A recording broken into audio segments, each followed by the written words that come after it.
Hi everyone! Hi everyone, it's me, and today, Mr. Beast! How lucky can you be? Well, let's start. Mr. Beast recently launched his own snack company, Feastables. And to promote it in true Willy Wonka form, he's using random bars of chocolate to give away boats, bikes, jet skis, and Teslas. Oh yeah, and there's also the grand prize, the chocolate factory itself. No joke, the actual factory. Dude only got into the chocolate game months ago, and apparently he's already planning for his retirement. As you might imagine, the whole thing has been wildly successful, with people online outright scalping the bars. So with only a few days left to enter in order to win yourself an entire chocolate factory, don't resort to this. I'm gonna tell you the real way to win. Interesting.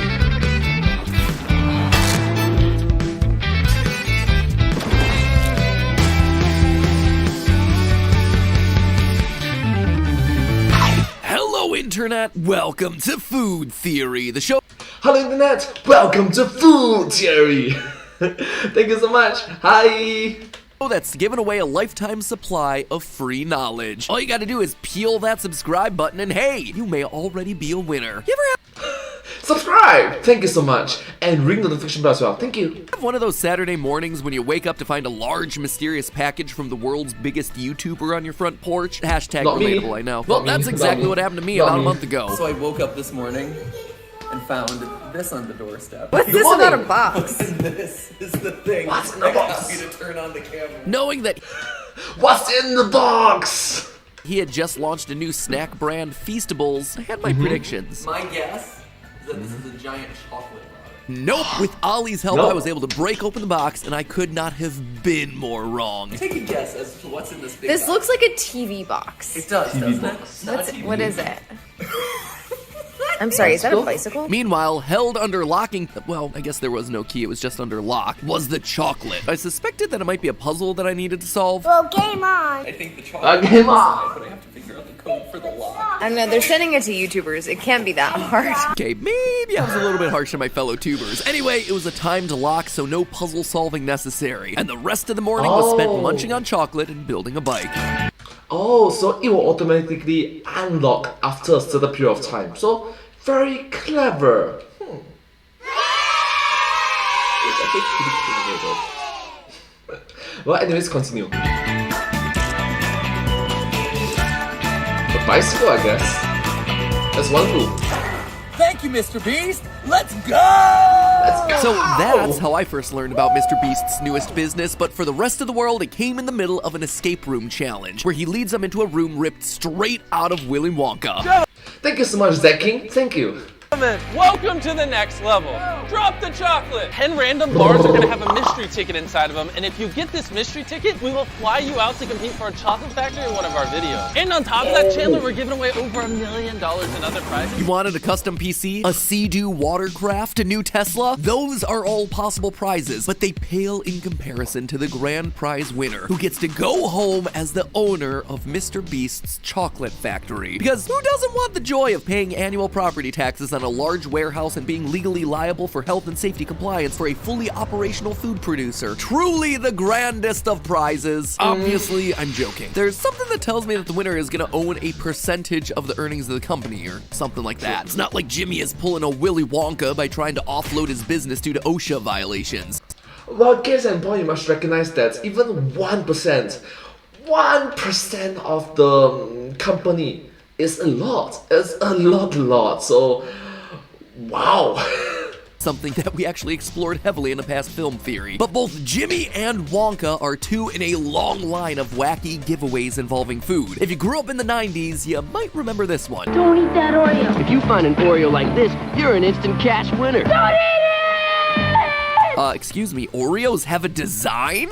Guess I never noticed as I inhale them whole like a hungry Kirby. And this isn't just a relic of the 80s and 90s. Oreos decided to celebrate their 110th birthday by doing basically the same thing Mr. Beast is doing right now. Certain Oreo products contain codes that you scan to win prizes like a dream vacation or a lifetime supply of Oreos. Last year, Red Lobster gave away 1 million rewards points to people placing a to-go order. McDonald's Monopoly is a yearly tradition with these sorts of giveaways. But the most famous, or perhaps the most infamous of all of them, have to be the Coca-Cola Magic Cans from 1990. Mention this. Yep, this is pretty... It didn't go well. It didn't go well. This one briefly a few weeks back during our space-flavored Coca-Cola episode, but it got a lot of requests from you guys asking for more details, so here we are. While modern giveaways have you scanning QR codes or looking for winning bottle caps, the magic cans were cans that looked like regular Coke cans, but were actually fitted with a spring-loaded mechanism that would eject a prize. Sometimes it was cash ranging from $1 to $500, sometimes it was a coupon for vacations or merchandise, and sometimes the whole mechanism didn't work because, duh, this was an insane idea. Now, as you can probably figure out, a lot of the weight of a can of Coke is actually coming from the liquid inside of it. So in order to make the prize cans indistinguishable from the regular cans, they filled a separate compartment in the cans with water. But it wasn't just any water. To make it clear that this was water that you should not be drinking, they also filled the can with ammonium sulfate, the same stuff that makes your stink bombs smell like farts. So you...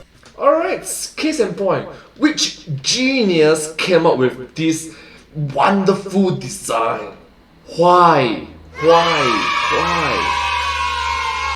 Pop open your magic can and are greeted with the delightful smell of past gas. Nothing like the sweet smell of victory. Some of the cans started to leak, and now you had yourself leaking fart gas water everywhere. As you can imagine, this promo stank. Anyway, mega corporations like Coca-Cola don't spend millions on over-engineered fart cans for the funsies. These sorts of giveaways exist for marketing. And while magic cans may have fizzled, MrBeast's chocolate giveaway seems to have found the figurative and literal sweet spot. People are outright scalping these things, charging up to $15 for a single chocolate bar, and people are buying them, which honestly makes no sense since it's not like this is a limited quantity thing. Chocolate is still available via the official Feastables website for its normal price. What you doing, internet? For others, though, it seems like the chocolate is merely a distraction, with people flocking to sites like eBay to sell MrBeast Feastables no codes, trying to unload the chocolate after having already redeemed their chance for a prize. To which I say, guys, it's chocolate. What are you doing? You spend $3 on a lottery ticket to win and then you throw away the best parts? But think about what I just said. $3 for a lottery ticket. We live in the United States, a country where it's illegal for private businesses to run lotteries. In fact, US regulators have been cracking down on this sort of stuff since the 1970s. So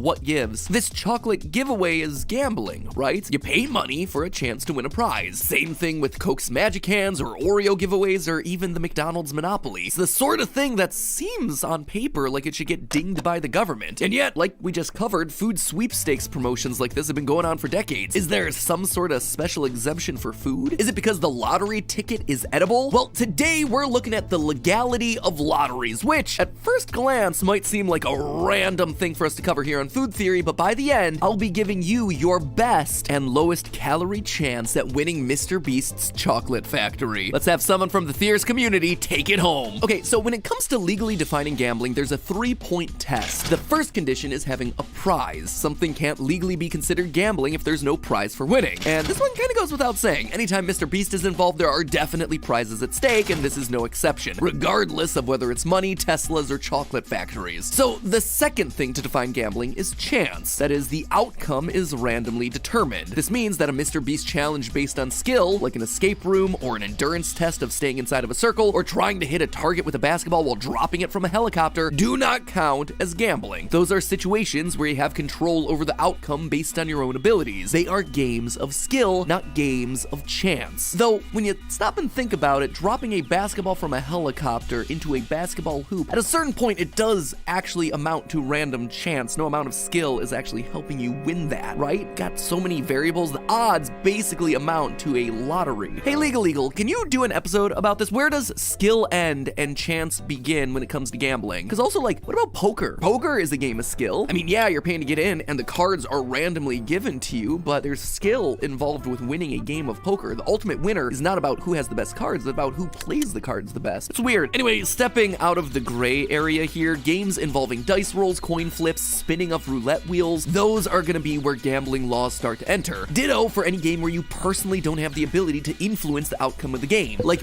Dido! Pokemon Dido! Betting on sports. Throwing a basketball is considered a game of skill, but predicting which team is gonna win is a game of chance, since you're guessing on an event whose outcome you have no control over. And so again, the MrBeast Feastables challenge falls into this category. Unlike a lot of his other videos, winning this particular contest is simply a matter of buying a candy bar that happens to have the golden ticket. It is pure randomness, no different from the roll of a dice or the spin of a roulette wheel. In fact, if you actually enter a code, the Feastables website outright has a roulette wheel. It's not a real roulette wheel. Clearly it lands on no win, way more than the odds of the wheel would allow, but just thought it was worth mentioning. So that's 2 strikes against it, but how does MrBeast's Feastable giveaway fare against test number 3? That would be consideration, i.e. that you're required to give up something of value in order to participate. If you're paying for an entry, then yeah, it's gambling. This means that all the giveaway challenges in MrBeast's videos aren't gambling. In his videos where he just randomly gives cash to strangers, yeah, he's giving away a prize, and yeah, the people don't have control over whether they win or not, but it's not gambling because those people don't have to pay to participate. In fact, in most cases, they didn't even know they were participating until Jimmy dumps money on them. But with Feastables, it's different. The entire point is that you enter by paying money. Sure, you get a chocolate bar out of it, just like with McDonald's Monopoly and getting a large fry, or with Magic Hands and you getting some fart water. But the law doesn't care about that. If you're paying money for entry into a contest where you can win a prize and the outcome is left to chance, then yes, it's gambling. So it would seem like the Chocolate Factory giveaway is illegal here in the US, right? But it, and McDonald's Monopoly, and Oreo giveaways, and Magic Hands, none of them are getting shut down, so what gives? How are they all getting away with it? What is the loophole? Well, it all comes down to 3 simple, legally important words: no purchase necessary. Remember that the last of the 3 legally required elements that we talked about for gambling is consideration. The idea that the only way to win is by staking your own money to pay to enter the game. But if it's possible to enter the contest and win without paying money, then you're all Gucci, fam. Take, for example, the Red Lobster sweepstakes. True, a lot of people entered the giveaway by paying money to place a to-go order, but technically speaking, you could win prizes in that contest without paying Red Lobster a dime by downloading the app and registering an account. This means that Red Lobster could advertise the sweepstakes as no purchase necessary, thereby meaning that they didn't meet the legal definition of gambling. True, the vast majority of people entered that giveaway by paying money to place a to-go order, but technically speaking, they could win prizes in the contest without paying Red Lobster a dime by simply downloading the app and registering an account. This allows Red Lobster to advertise the sweepstakes as no purchase necessary, thereby meaning that they don't meet the legal definition of gambling. The more you know, I guess. No purchase necessary. I guess.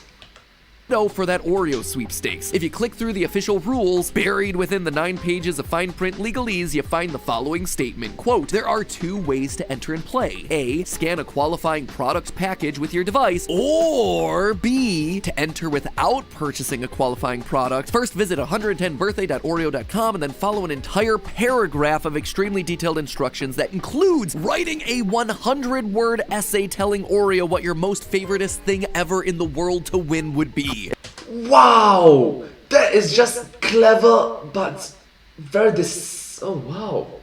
No one is going to read through all that. No one. Oh, okay. Not the majority of the individuals would not read through all that. If you can complete your homework assignment, then you're entered to win, all without spending a dime of your hard-earned money on chocolate sandwich cookies. And hey, you could probably repurpose that 100-word essay for class or something. What you'll see is that all of them have what's known as an alternative method of entry, an AMOE, allowing them to advertise the contest as no purchase necessary. The more you know, I guess. AMOE. Thank you. Thereby circumventing the whole illegal gambling thing. Which brings us back to Feastables. If you've been salivating over those prizes, including the chance to meet Jimmy in person, he's a great guy, you'll love him, and appear in a video viewed by millions of people, well, you can do it all without paying a cent to those scalpers charging $15 a bar, or winding up in a situation where you're trying to resell chocolate over on eBay. Viewing the official rules on the Feastables website, we can see a section labeled with the legal terms that we just talked about. No purchase necessary, alternative method of entry, AMOE. To participate without purchase, all you have to do is hand print your personal info onto a 3x5-inch piece of paper and just mail it in. And what's more, you can do this up to 2,340 times per person. I mean, wait, why is this so exact? Is like 2340. Why? That itself sounds like a MrBeast video in the making. I submitted 2,000 letters by hand to win a free chocolate factory. Now, mind you, this will be an endurance test to your penmanship, since in order to be eligible, each request has to be mailed separately in a hand-addressed envelope with no photocopied or mechanically reproduced entries. But hey, at least they're not requiring an essay. Seriously, get some friends together this weekend and do it. Well, some people are entering like at most 100 entries thanks to the hundreds of dollars on chocolate that they're buying. For a few hours of your time, you're gonna be submitting hundreds more entries for next to zero cost. No joke, instead of at minimum a $3 buy-in for a single chocolate bar, you're spending around 60 cents per entry. And these sort And you can increase, that's right, you can improve your penmanship, which is good. of things do work. Try with your non-dominant hand as well, so learn an extra new skill. If you're right-handed, try left hand. If you're left-handed, try right hand. When I was a kid, my family actually did this for baseball tickets. There was a big giveaway for World Series tickets, and my family spent an entire evening just handwriting envelopes. In total, I think we submitted like 100. I was 8, so 1995, oh my gosh, so I contributed about 5 of those. But hey, we won, and we got to see a World Series game. And for years, I've been convinced that it was one of my 5 entries that got selected. To be fair though, it was probably disqualified for being illegible, but still, child can dream. Like I said, time is wasting. As this video goes up, you have like 3 days to get this done. Everything needs to be in the mailbox by April 12th, but that's still plenty of time. In fact, send me videos of you and your friends doing it at MattPatGT over on Twitter or the Game Theorists subreddit. I'd love. Or you can just live stream yourself. Sounds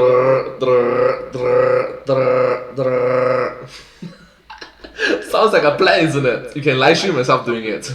To showcase your guys' efforts in a future video or over on GT Live or something like that. Who knows? Maybe a theorist can in fact be the one to take home the factory. And like I said, getting that factory for free, perhaps that is the sweetest victory of them all. But hey, you know what's even better than a fraction of a chance at winning your own chocolate factory? A guaranteed chance of getting 16 free meals thanks to our sponsor for today's episode, HelloFresh. HelloFresh can get you the meals, MrBeast's chocolate can get you the desserts. Gotta be honest with you, don't have a lot of time in my life. Between the YouTube channels and being a dad, there is no time to plan out meals, make shopping lists, go to grocery stores, and prep the food. I feel guilty for taking the time for a shower, and you expect me to do all that for my healthy diet? Ain't nobody got time for that. But HelloFresh understands that problem that all of us have and practically does all that footwork for us. All we have to do is pick out what style of meals we want, and boom, everything I need is suddenly delivered straight to my door, perfectly portioned out and ready to cook. At most, I need to like chop and mix a few things, which, as you've seen on the channel, is just the right level of skill I have. We've been using HelloFresh for a while now, and we've been getting a lot of the meat and veggie dishes that are perfect for Steph and I, but we decided to mix it up this month with the family-friendly plan. So now we're having some awesome burger and chicken nights. It is super easy. You get exactly the recipes that you want when you want them. And best of all, true to the name, it's fresh. HelloFresh has worked hard to ensure that your food gets from the farm to the table in under a week. It's also sustainable. Pre-portioned ingredients mean less prep work for you, and it also means less wasted food. They're also the world's first carbon-neutral meal kit company, right down to the packaging they use, which is almost all recyclable. The TLDR here is that your time is valuable. Let someone else worry about the shopping and prep. That way you have more time to eat and enjoy. So if you want to give them a try, you'll get yourself 16 free meals. No, that's not a typo, people. You are getting up to 16 free meals. All you have to do is go to HelloFresh.com or just click the link down in the description and use the code FOODTheory16 for up to 16 free meals and thrown in 3 surprise gifts. Look, you clicked on a video about MrBeast. I know you're the type of person who loves surprise gifts and getting things for free, food included. In short, that is HelloFresh.com or click the link in the description, use the code FOODTheory16, and congratulations, you are a guaranteed winner of free food delivered straight to your door. Not too shabby. Thank you, HelloFresh, for sponsoring the channel, and as always, remember, friends, it's all just a theory. A food theory. Bon appetit, and good luck. I hope one of us wins that factory. Yeah! Well, anyways, thank you all so much for watching this video. I hope you find this video very interesting and quite unique to watch. Quite a creative and enjoyable, entertaining way of putting it. Thank you so much, MattPat, and thank you so much to the team behind this video. You guys did a wonderful job. Thank you so much. Really grateful and appreciative for your hard work. Anyways, Thank you so much for watching this video. If you do like this video, please remember to like, share, subscribe to my channel, and comment down below if you have anything to share with us. Down below. Don't forget to follow my channel, and I hope to see you all in my next video. But hey, that's just a theory. A food theory. Bon appetit.